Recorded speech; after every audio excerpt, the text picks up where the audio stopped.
তো মদন বাবু,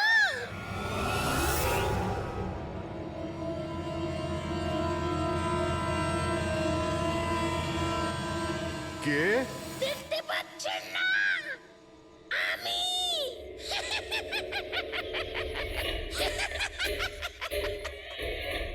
আরে আমি এত অবাক হওয়ার প্রয়োজন নেই। জানেন কি এখানে আমি কেন এসেছি? কেন? তোমার প্রাণ নিতে। কি?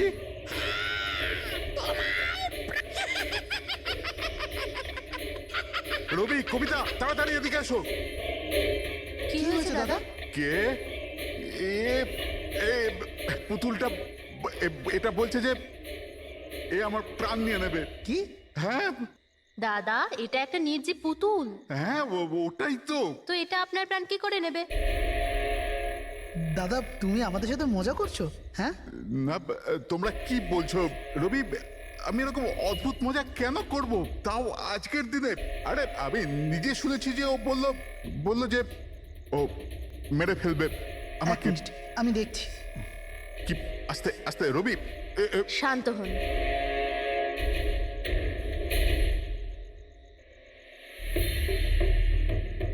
দাদা, মনে হচ্ছে তোমার সাথে কেউ মজা করেছে। এই কাঠের পুতুলের মধ্যে কেউ মনে হয় স্পিকার ফিট করেছে। চেক করো, হয়তো কোনো স্পিকার আছে।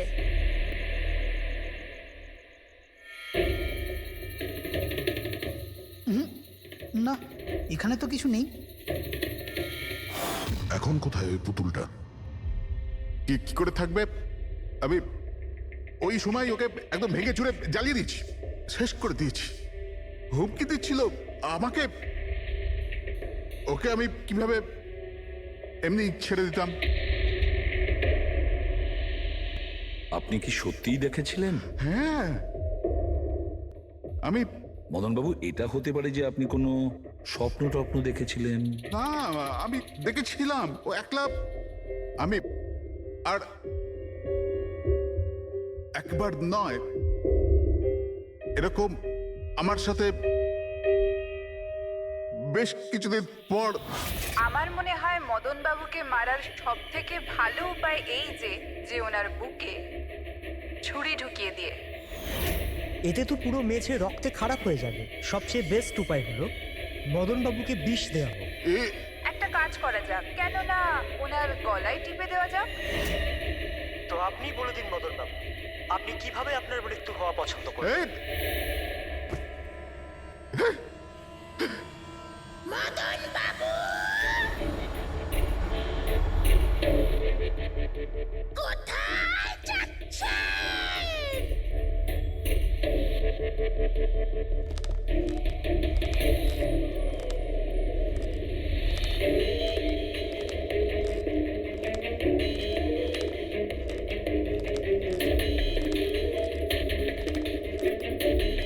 তো বলুন মদন বাবু।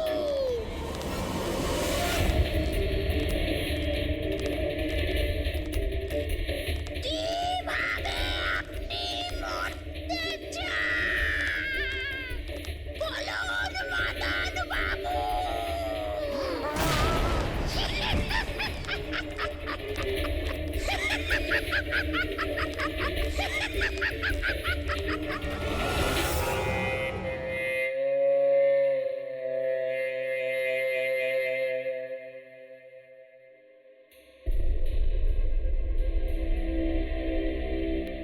সত্যি মদনবাবুর প্রাণ সত্যি সংশয় ছিল।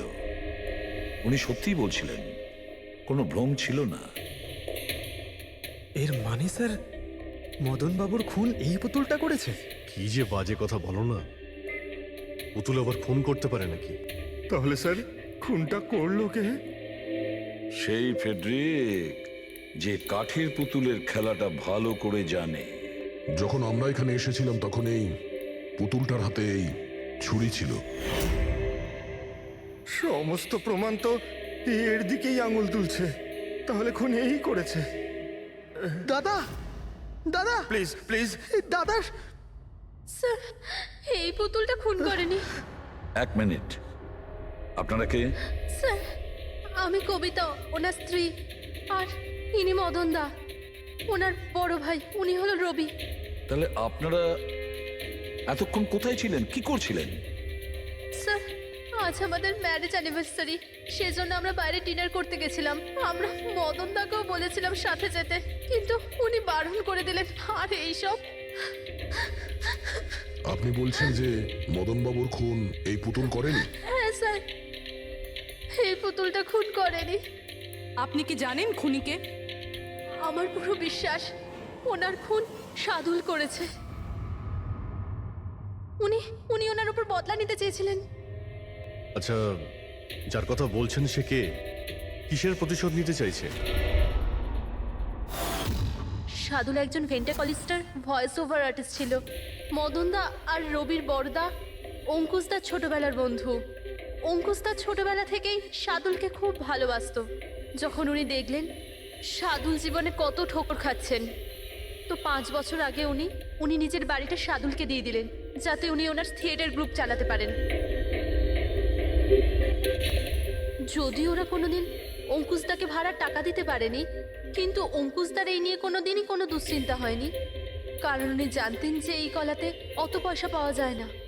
সাদুল আর ওনার স্টুডেন্টরা অঙ্কুশদার বাড়ি থেকেই নিজেদের ভেন্ট্রালোকুইজমের প্র্যাকটিস করত। পুতুল দিয়ে কথা বলানো এই শিল্পের ঘন্টার পর ঘন্টা বসে রিহার্সাল করতো। তাহলে একটা কথা তোমরা ভালো করে বুঝে নাও, ভেন্ট্রিলোকিজম এই শিল্পটা সহজ নয়, কিন্তু এটা আবার এতটাও মুশকিল নয়। এই শিল্পটা করার যে পদ্ধতি, এটার নামেই লুকিয়ে আছে। ভেন্ট্রিলোকিজম একটা ল্যাটিন শব্দ, যাতে ভেন্টারের মানে হচ্ছে পেট আর লোকি মানে হচ্ছে বলো। তাহলে ভেন্ট্রিলোকিজমের অর্থ পেট দিয়ে বলো। যেমন, হ্যালো বরুণ, কেমন আছো? তারপর একদিন অঙ্কুশদা মারা গেলেন, আর সব কিছু বদলে গেল।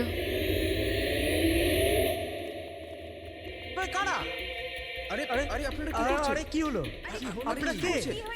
আরে কি করছেন? কি করছেন? এরকম করছেন কেন আপনারা? আপনারা কারা? কি হয়েছে? এই কি অসভ্যতা? আরে আপনারা চাইছেনটা কি? আরে রবি, বলবান, কি হচ্ছে এখানে? কি হচ্ছে? এই যে এতদিন ধরে তোমরা বিনা পয়সার ফুটনি মারছিলে না, আজ থেকে বন্ধ হয়ে গেল। আমি এখানে কোনো ধর্মশালা খুলে রাখিনি। কিন্তু বলবন্ত, অঙ্কুশ তো বলেছিল যে কে অঙ্কুশ? যে মরে গেছে, যে আর বেঁচে নেই, পৃথিবীতে আর নেই। এতদিন পর্যন্ত ওর পদ্ধতিতে চলেছো, আজ থেকে আমার পদ্ধতিতে চলতে হবে। বুঝতে পেরেছো? চলো জায়গা ফাঁকা করো। রবি, বোঝাও তোমার দাদাকে। ও কি বোঝাবে আমাকে? আমি বুঝতে পারি তো সবকিছু। আর যদি এখানে থাকতেই হয় তো ভাড়া দিতে হবে। ভাড়া? হ্যাঁ, ভাড়া। কত ভাড়া দিতে হবে আমাদের? 4 লাখ। 4 লাখ? 4 লাখ টাকা তো আমাদের কাছে নেই। নেই যখন তখন খালি করো, না হলে আমি পুলিশকে ডেকে তোমাদের সবাইকে জেলে পাঠিয়ে দেবো, আর ওখানে থাকবার জন্য কোনো ভাড়াও দিতে হবে না। বলবন্ত, আমাদের কিছুটা সময় দাও। তাড়াতাড়ি আমরা কোথায় যাব? সময় টময় কিছু পাওয়া যাবে না। অনেক দেখেছি, অনেক হয়েছে তোমাদের তামাশা। চলো স্যার স্যার চলো। এরকম করবেন না প্লিজ স্যার, প্লিজ স্যার এরকম করবেন না আর স্যার, 1 please। মিনিট, যতদিন না তোমরা আজ পর্যন্ত ওর ভাড়া দিচ্ছ, এই যে তোমাদের জিনিসপত্র পড়ে আছে না, আর এগুলো কি, এই কাঠপুতুলগুলো, এগুলো সব আমার কাছে থাকবে। কিন্তু তুমি এই সমস্ত জিনিস নিয়ে নিলে আমরা ভাড়া কি করে দেব? ওসব আমি জানি না। স্যার এরকম করবেন না স্যার, আমরা আপনার সব টাকা মিটিয়ে দেবো স্যার, প্লিজ। স্যার, আপনার এগুলোকে নিষ্প্রাণ কাঠের পুতুল মনে হয়, কিন্তু আমাদের কাছে এগুলো প্রাণের সমান। ও ভাই ট্র্যাজেডি কিং, তোমার এই যে সব মেলোড্রামা আছে না, এগুলো আমার দাদা অঙ্কুশের সাথেই চলতো, আমার সাথে নয়। আর এই যে কি এ 4 লাখ টাকা রোজগার করে দেবে এই কাঠপুতুলগুলো। আরে 4 লাখ কি, 4400 টাকাও রোজগার করে দিতে পারবে না এই কাঠপুতুলগুলো। জানো কেন? কারণ এই শিল্প শেষ হয়ে গেছে, জিরো। এই যে তোমাদের গুরু আছে না সাদুল, ওরই মতো কোনো কাজের নয়, লুজার, একজন লুজারও, বুঝলে? বেরো বেরো, এই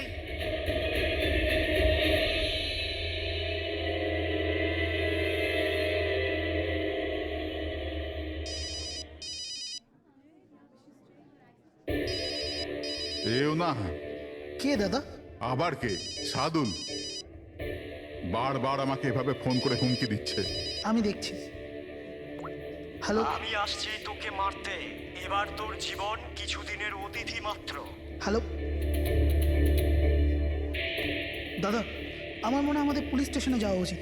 পুলিশ ডিপার্টমেন্টে আমি একজনকে চিনি, হয়তো ও আমাদের সাহায্য করতে পারে। হ্যাঁ দাদা, আমি এটুকু বিশ্বাস করতে পারিনি যে এই সাদুল এত বড় পাগল হবে। আমাদের পুলিশের কাছে যাওয়া উচিত। কোনো লাভ নেই।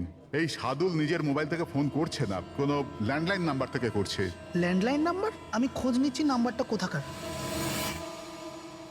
কি? এটা কি বলছো তুমি? হ্যাঁ ঠিক বলছি, এই নাম্বার এই হসপিটালের মর্গ রুমের। সাদুল আমাকে হসপিটালের মর্গের রুম থেকে কেন ফোন করবে? এই নাম্বার থেকে এনাদের কাছে ফোনে হুমকি দিচ্ছে, কাল রাত আর আজ সকালেও দিয়েছে, টানা 3 দিন ধরে আসছে। কে করছে এই কল? স্যার, এই ফোন দিয়ে কারোরই ফোন করবার কোনো অনুমতি নেই। আমি সারাদিন এখানেই থাকি, এই ফোন থেকে কেউ কোনো ফোন করেনি। তাহলে তুমি নিশ্চয়ই কল করেছো? স্যার, আমি কেন ফোন করব? আমি তো আপনাদের চিনিও না। হ্যাঁ, হতে পারে তুমি সাদুলের কথা করেছো। কি নাম বললেন আপনি? সাদুল। সাদুল? এই যে এ হলো সাদুল, চেনো তুমি একে? এ আপনাদের কি করে কল করবে? কেন করতে পারবে না কল?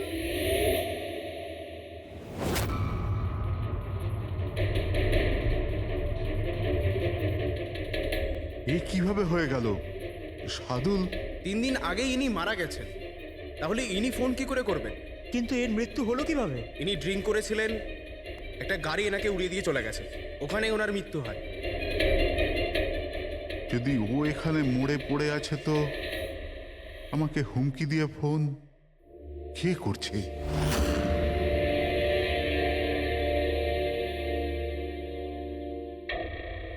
স্যার, হ্যাঁ, পুলিশের রেকর্ড অনুযায়ী তো এই সবকটা কল মর্গের ল্যান্ডলাইন থেকে এসেছিল। কিন্তু মর্গেন ল্যান্ডলাইন তো কেউ ইউজই করে না, তাহলে সব কি করে? পূরবী, ভালো করে চেক করো, দেখো ব্যাপারটা কি। মনে হচ্ছে ব্যাপারটা গোলমেলে। স্যার, হ্যাঁ, উনি কিচ্ছু জানতে পারবেন না, আপনি এরকম কেন বলছেন? কারণ সিআইডি স্যার জীবিত লোকেদের ধরতে পারে, আত্মাদের নয়। আর আমি জানি এটা সাদুলের আত্মাই করেছে। দেখুন, এই আত্মা বলে কিছুই হয় না। আর আপনি একজন এডুকেটেড পার্সন হয়ে এইসব বলছেন? আপনিও তো পড়াশুনো জানা, আপনি বলুন না, একটা লাশ মর্গ থেকে ফোন কি করে করতে পারে? কি করে ওই মদনদার সাথে ওই পুতুলটা কথা বলতে পারে? স্যার, তাদের এটা নর্মাল মনে হচ্ছে। আপনারাও এমন কিছু ফিল করেছেন যেটা মদনবাবু করেছিলেন? হ্যাঁ স্যার। না, বাঁচাও, আমি তোমাদের ছাড়বো না। তোমরা খুব বিরক্ত করছো আমাকে। তোমাদের সবাইকে মেরে ফেলবো আমি, ছাড়বো না। দাদা, সরে যাও। না দাদা, কি হলো? এদিকে আসবে না। আরে কিন্তু দাদা, এটা কি করছো তুমি? দাদা, কি? কাঠপুতুল আছে এখানে, সরে থাকো। কাঠের পুতুল? আমাকে মারতে এসেছে, আমি বলেছিলাম না।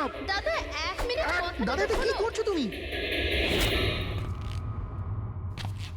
রবি, এই এই আওয়াজটা ওপর থেকে আসছে। হ্যাঁ, কিন্তু উপরে তো কিছুই নেই, পুরো তো স্টোর রুম আছে আর একটা বন্ধ ঘর আছে। Store room?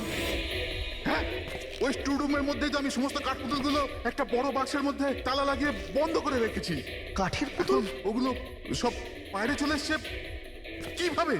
কি?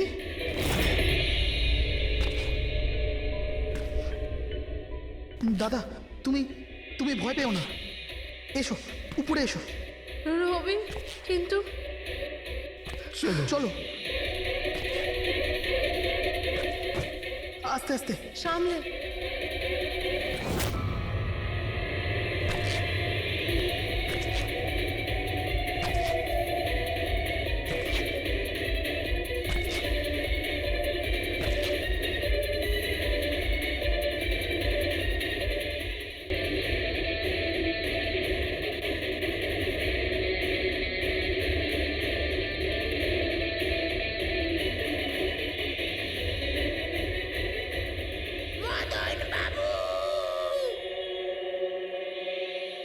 দাদা, আওয়াজ এই ঘর থেকে আসছে। হ্যাঁ, এসো।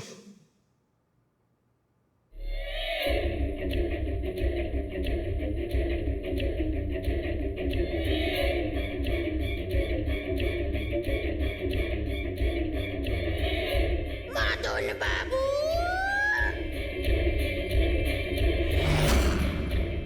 মদন বাবু, কেমন লাগলো আমার সাথে দেখা করে?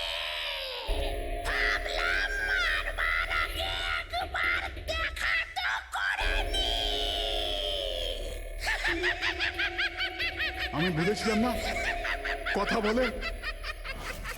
স্যার, মদন দাদা সব পুতুলগুলোকে বাক্সে বন্দি করে রেখেছিল, কিন্তু কি করে জানি না এই পুতুলগুলো কোথা কোথা থেকে বেরিয়ে আসছিল। আমরা ওই বাক্সটাও দেখতে চাই, ওই রুমটাও যেখানে ওই তোমরা কাঠের পুতুলটা দেখেছিলে, সেটা কোথায়? স্যার দুটো ঘরই উপরে স্যার। চলো দেখাও। আসুন স্যার।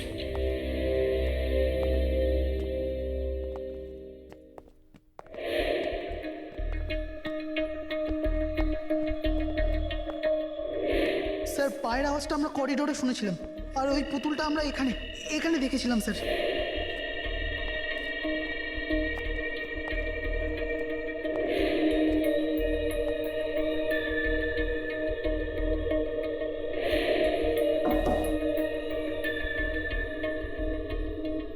আচ্ছা এটা বলুন যে এই রুমটা এত ফাঁকা কেন? স্যার আমি ভেবেছিলাম কি এখানে ট্রেডমিল আর বাইসাইকেল রাখবো, একটু এক্সারসাইজ করব, কিন্তু সময় পাইনি।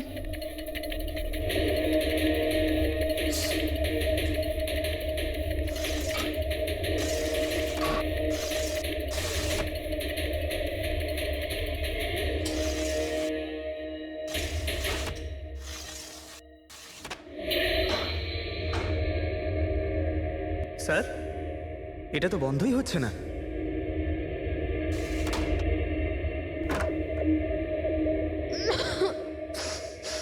আসুন স্যার। স্যার এই ওই পেটিগুলো যেখানে পুতুলগুলো বন্ধ করা আছে। একটু লাইটটা অন করবেন? হ্যাঁ।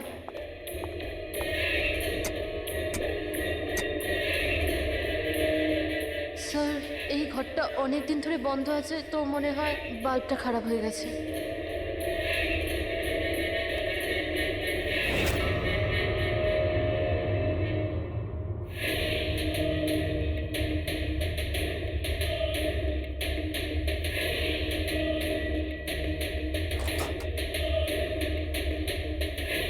স্যার প্রত্যেকটা বক্সে তালা লাগানো আছে।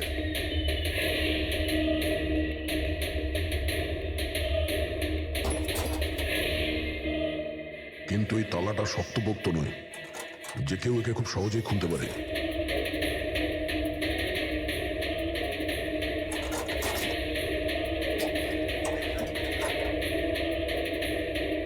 এতগুলো পুতুল,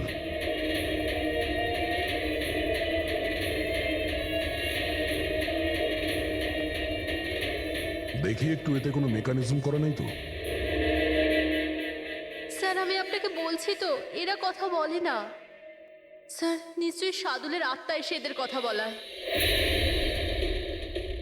ভেতরে কোনো মেকানিজম কিন্তু কোনো স্পিকার তো নেই যার থেকে আওয়াজ আসবে। স্যার উনি কিন্তু ঠিক কথাই বলছেন, না তো কোনো মেকানিজম আছে না কোনো স্পিকার, কিন্তু তাহলে এই পুতুলগুলো কথা বলে কি করে?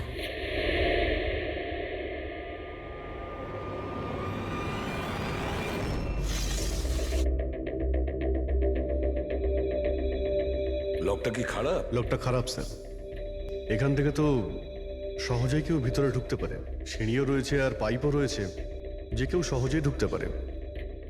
আর যে সহজে এই রুমে ঢুকতে পারে সে বাক্সতে বন্ধ থাকা কাঠের পুতুলগুলোকে উঠিয়ে বাইরে যে কোনো জায়গায় রাখতে পারে, যেভাবে এখানে রাখা ছিল তোমাদের ভয় দেখানোর জন্য।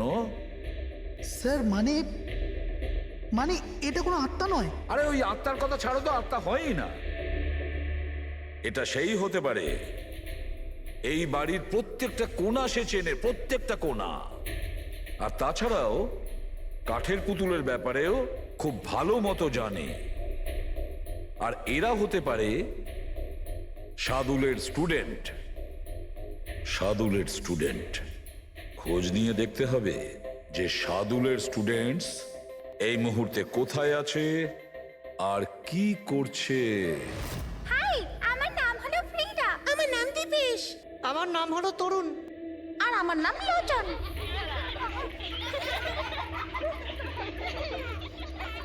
আজ আমি তোমাদের একটা দারুণ গল্প শোনাতে চলেছি। না, সবসময় কেন তুমি শোনাবে গল্প? আরে তুই তো আপত্তি কিসের? হ্যাঁ হ্যাঁ, ফ্রিডা তোমার আমার সবসময় ভালো রোল প্রয়োজন পড়ে। হ্যাঁ দীপেশ, তুমি একদম ঠিক বলেছো। পরিশ্রম আমরা করি আর ফেমাস তুমি হয়ে যাও। তোমার পুতুলও তো সেই কথাই বলছে। স্যার বুঝতে পারছি না স্যার, এটা এই পুতুলগুলো কথা বলছে কি করে? আরে পঙ্কজ, এটা একটা আর্ট, ভয়েস চেঞ্জ করার আর্ট। এটাকে বলে ভেন্ট্রিকুলিজম। একদম। কথা তো এরাই বলছে, কিন্তু মনে হয় যেন এই আওয়াজ পুতুলের মুখ থেকে বেরোচ্ছে। কিন্তু স্যার এরা কোথায় কথা বলছে? আপনি দেখুন না, এদের তো ঠোঁটটা পর্যন্ত বন্ধ। দেখো, আমি বলছি আমি বেস্ট। এটাই তো শিল্প পঙ্কজ, মুখ না খুলে এত পরিষ্কার কথা বলা। আওয়াজ এখানে এই পেট থেকে বেরোয়। ওই আর্টটাও এদের মতো শিল্পীরই তৈরি করা। ওই পুতুলগুলো এই আর্টের দ্বারাই মদনবাবুর সঙ্গে কথা বলে, আর ওই নিউজ রিডারও। কিন্তু স্যার এরা তো পুতুলগুলোকে হাত দিয়ে নাড়াচ্ছে স্যার। হ্যাঁ, এরকমই তো হয় পাপেট শুয়ে। কিন্তু মদন বাবু ওই পুতুলটা দেখেছিল স্যার, ওটাতে কেউ হাত দিয়ে নাড়াচ্ছিল না, আর না কথা বলছিল এভাবে। হ্যাঁ ঠিক আছে, হতে পারে কোনো মেকানিজম ফিট করেছিল ওই পুতুলে, যেটা কোনো রিমোট কন্ট্রোল দিয়ে অপারেট করা হতো। স্যার কিন্তু রবি বলছিল যে ওর ভেতর কিচ্ছু নেই, কিচ্ছু নেই। সাউন্ড মেকানিজম ছিল না, কিন্তু ওর মাথার ভেতরে কোনো মেকানিজম ছিল, যার কারণে ওর মাথা আর মুখটা নড়তো, যেটা হতে পারে রবি দেখেনি। এইরকম পুতুল তৈরি করা শার্দুল বা ওর কোনো স্টুডেন্টেরই কাজ হতে পারে, যে মদনবাবুর বাড়ির কোনা কোনা চেনে। এরা জানতে পারে ওই জালনার ব্যাপারে, যা লকটা ভাঙা ছিল। বাড়িতে ঢুকে প্রত্যেক জায়গায় পুতুল বসানো আর ওদের দিয়ে কথা বলা তো এদের বাঁ হাতের কাজ। কিন্তু স্যার মর্গ থেকে এরা কল কি করে করলো? স্যার হ্যাঁ, স্যার স্যার জানতে পেরে গেছি যে মর্গ রুমের ফোনগুলো কিভাবে আসছে। কিভাবে? স্যার এর জন্য স্কুফিং সফটওয়্যার ব্যবহার করা হয়েছে। স্কুফিং সফটওয়্যার? সেটা আবার কি? স্যার এক্ষুনি বলছি।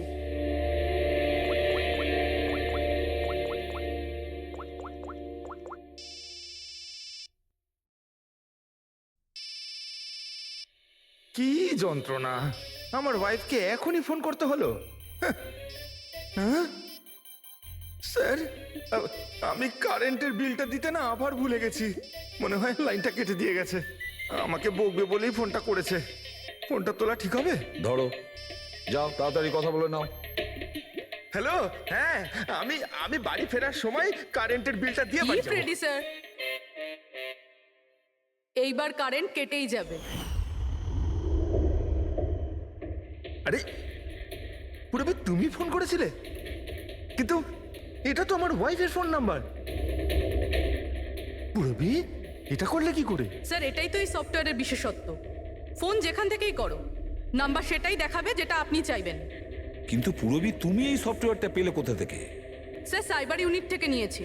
আর স্যার এর সাহায্যে শুধু নাম্বারই নয়, বরং কোনো মানুষ তার লোকেশন পর্যন্ত ভুল বলতে পারে। ওরে বাবা রে! স্যার ভীষণ বিপজ্জনক সফটওয়্যার কিন্তু। খুনি মর্গের নাম্বার এই জন্যই ব্যবহার করেছে, যাতে আমরা ভাবি এই পুরো ব্যাপারটা সাদুলের আত্মা করেছে। সাদুলের আত্মার। আচ্ছা বাচ্চারা, তোমাদের সঙ্গে দেখা করে খুব ভালো লাগলো। পরের বার আবার দেখা হবে। বাই। সাবধানে যাও তোমরা। Bye bye bye bye bye. হ্যাঁ বলুন, কিভাবে আমি আপনাদের সাহায্য করতে পারি? হ্যাঁ, তোমরা সাহায্য না করলে আর কে করবে? আসলে আমরা এটাই জানতে চাই যে মদনবাবুকে ভয় দেখানোর প্ল্যান তোমাদের মধ্যে কে করেছিল? আমরা ঠিক বুঝলাম না। আচ্ছা, তোমরা কিছু বুঝতে পারলে না? হ্যাঁ, না স্যার, আমি বুঝতে পারলাম না। আমি নির্দোষ। চুপ। খুব হাসি পেল। হ্যাঁ, একটা লোক মারা গেছে আর তোমাদের সবার হাসি পাচ্ছে। মৃত্যু? কার মৃত্যু? মদন বাবুর খুন হয়েছে ওনার। সিআইডি থেকে আসছি আমরা। সিআইডি? হ্যাঁ, সিআইডি। আর আমাদের সন্দেহের তালিকায় তোমরা সবাই আছো।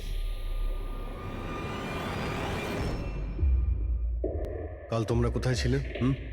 কাল আমি আমার বন্ধু শালিনীর বাড়িতে ছিলাম। ওর বাড়ির লোকদের জিজ্ঞেস করতে পারেন।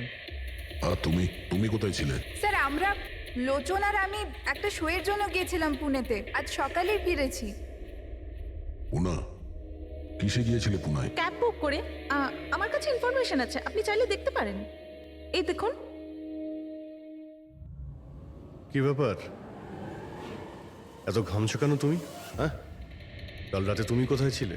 স্যার ওই আমি বলছি, তুমি কাল রাতে মদন বাবুর বাড়িতে ছিলে কিনা? হ্যাঁ হ্যাঁ ছিলাম ওখানে,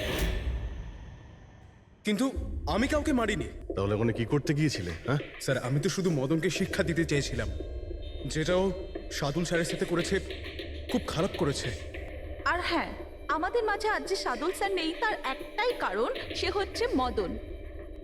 ওনার জন্যই উনি মদ খাওয়া শুরু করেছিলেন আর সময়ের আগে মারা গেলেন। তোমরা ভেবেছো খুনের বদলা খুন?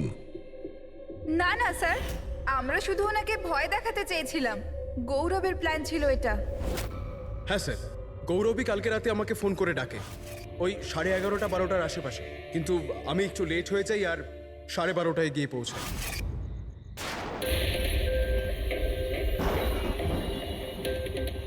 আজ তো এমনিতেই অনেক লেট হয়ে গেছি, মেরেই ফেলবে গৌরব আমাকে।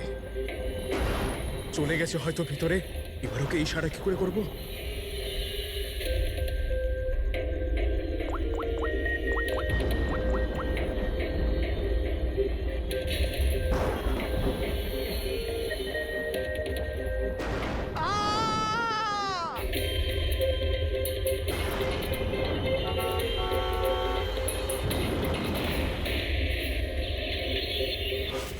গন্ডগোল তো করেই ফেলেছ, মদনবাবুর খুন হয়ে গেছে।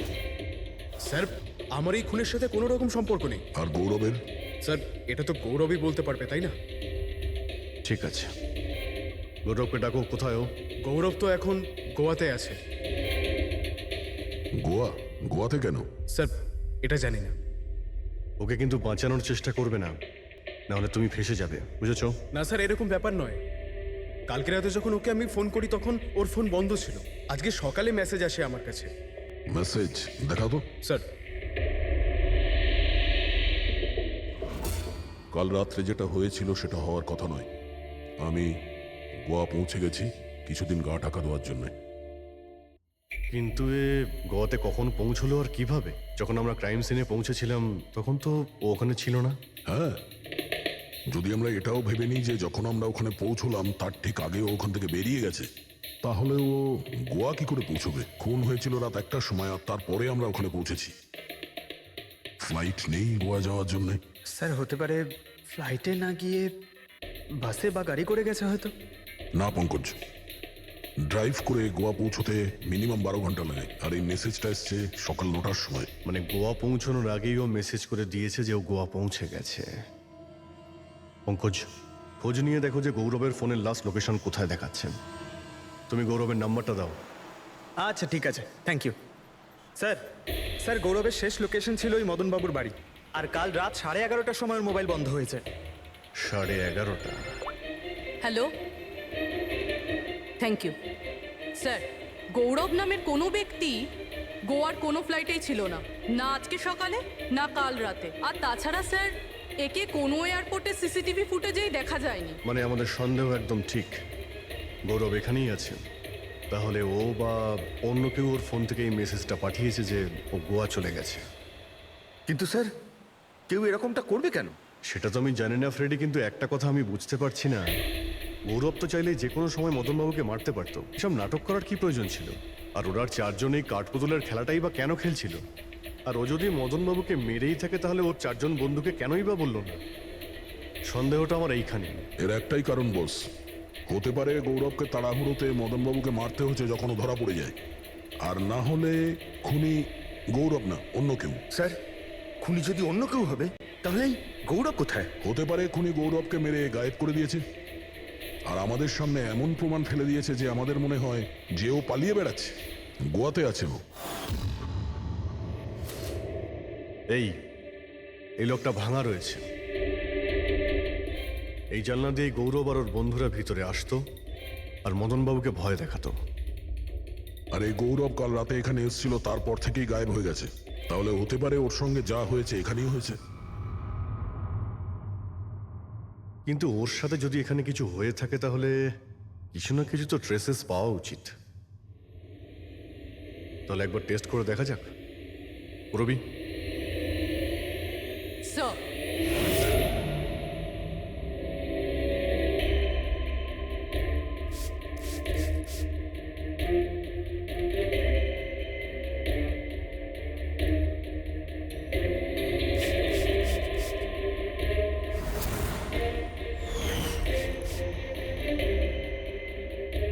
স্যার আপনার সন্দেহ ঠিক ছিল, এখানে তো রক্ত রয়েছে। ও যখন এই দরজা দিয়ে বাইরে বের হয়েছিল তখনই ওর উপরে কেউ আক্রমণ করে। স্যার এদিকে তো কোনো চিহ্নই নেই। ওদিকটা দেখো। এই যে স্যার, ওখানেও দেখো।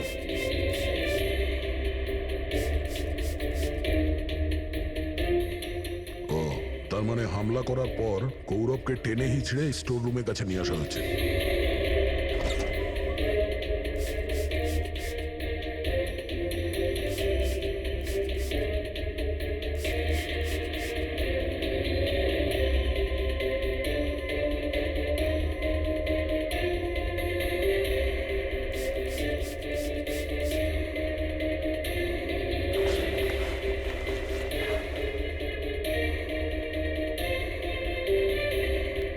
রক্তের দাগ তো এতটা অবধি রয়েছে, তার মানে গৌরবকে এখানেই। আর আমরা এখানে এলাম কিন্তু আমরা জানতেই পারলাম না। আর তারপরও গায়েব হয়ে যায়। মনে হচ্ছে এখন বডিটাকে কোথাও পুঁতে দিচ্ছে এই বাড়ির লোকেরা।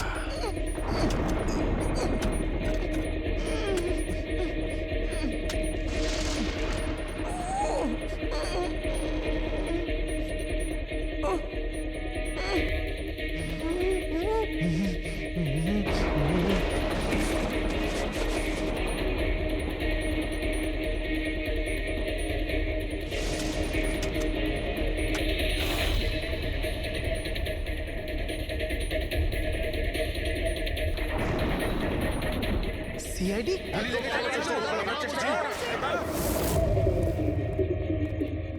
সরে যাও। পিছিয়ে যাও। স্যার, হ্যাঁ, জীবিত আছে। তাড়াতাড়ি হসপিটালে নিয়ে যাও। তোমরা কবর দিতে চাইছিল ওকে? হ্যাঁ, কিন্তু আপনি কি করে জানলেন আমরা এখানে? আজকাল মোবাইলের মাধ্যমে আমরা অপরাধীকে ধরে ফেলি।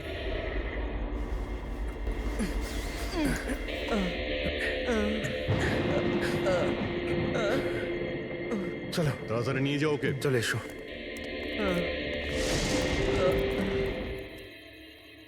ওই স্বার্থপর আর লোভী মানুষটার মরে যাওয়াই ঠিক ছিল।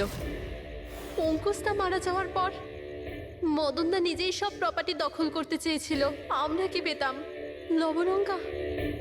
আমরা এই প্ল্যানটা তখন বানালাম যখন বাড়িতেও ওই কাঠপুতুলের ঘটনাগুলো ঘটছিল। আমরা জানতাম স্যার কোনো আত্মা টাত্মার চক্কর নয়। এই জন্যই আমরা এক রাত জাগলাম যাতে এই পুতুলটার রহস্যের পর্দা খুলতে পারি। আর তারপরে তোমরা গৌরবকে ধরে ফেলো। হ্যাঁ,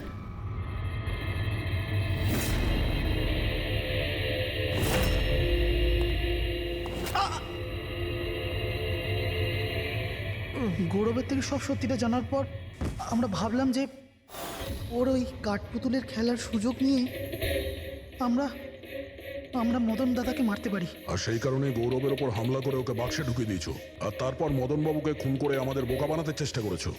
আর এটা দেখাতে চেয়েছিলে যে খুন পুতুল করেছে। হ্যাঁ, আমরা জানতাম যে সিআইডি কখনোই আত্মাদের গল্প আর পুতুলদের খেলার উপর বিশ্বাস করবে না।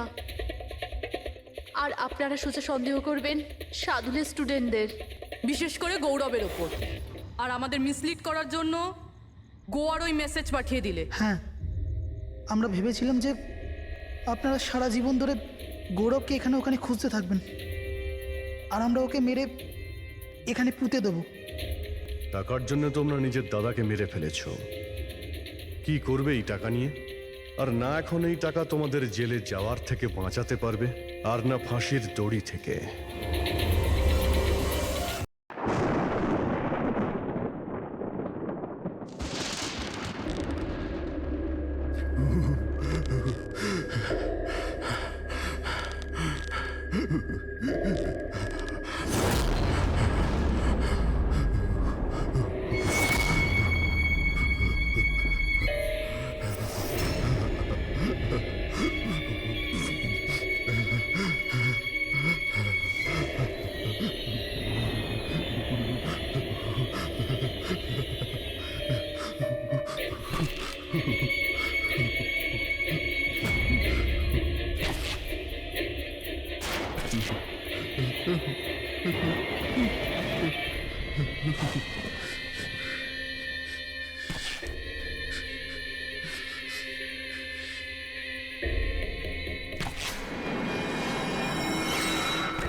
সিআইডিকে ফোন করি। হ্যালো, হ্যাঁ আপনি বলুন। হ্যালো, মদনবাবু বলুন, মদনবাবু কি হলো?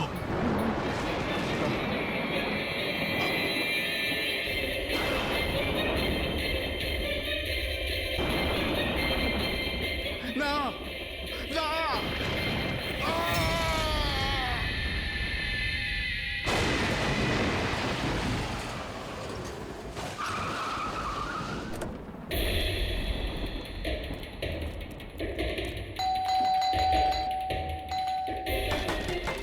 মদনবাবু, মদনবাবু, মদনবাবু, মদনবাবু,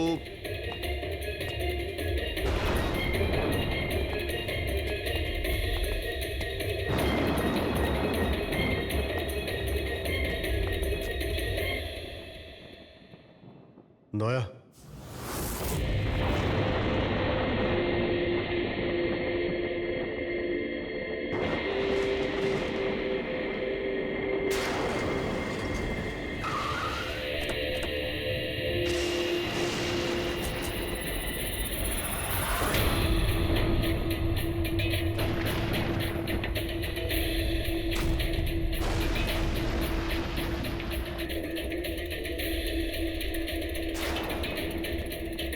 মদনবাবু, এই কে, এই কে এখানে?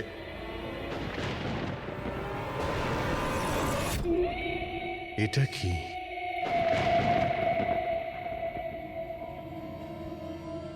পুতুল?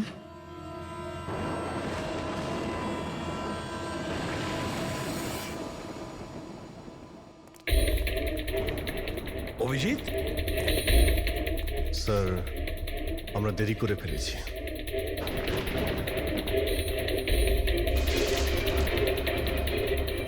মাই গড,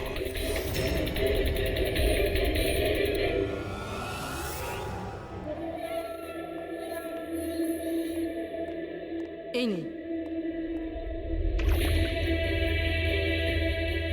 আস্তে আস্তে আস্তে।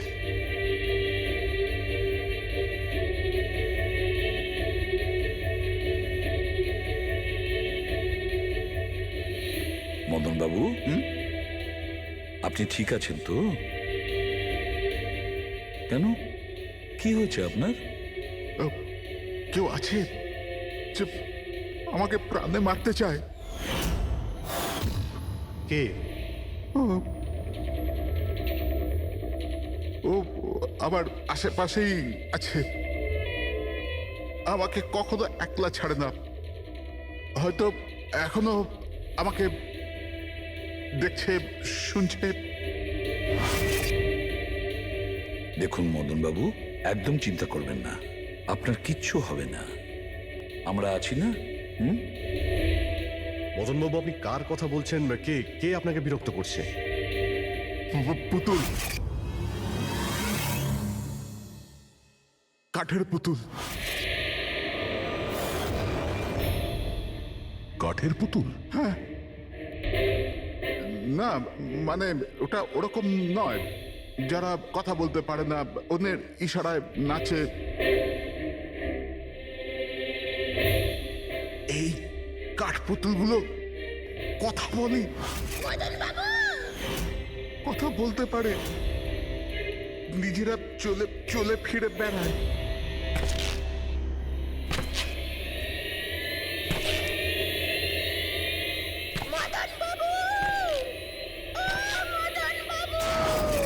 কথা বলা কাঠের পুতুল? হ্যাঁ, আমি জানতাম আপনাদের আমার কথা বিশ্বাস হবে না, কিন্তু কথাটাই এরকম যে কেউই করবে না।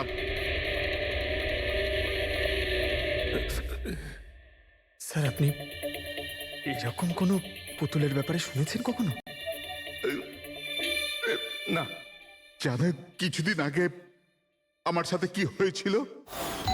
ওই দিন আমার জন্মদিন ছিল, ঘরের বেল বাজলো, তো আমি ভাবলাম যে আমার বন্ধুরা আমার সঙ্গে দেখা করতে এসেছে।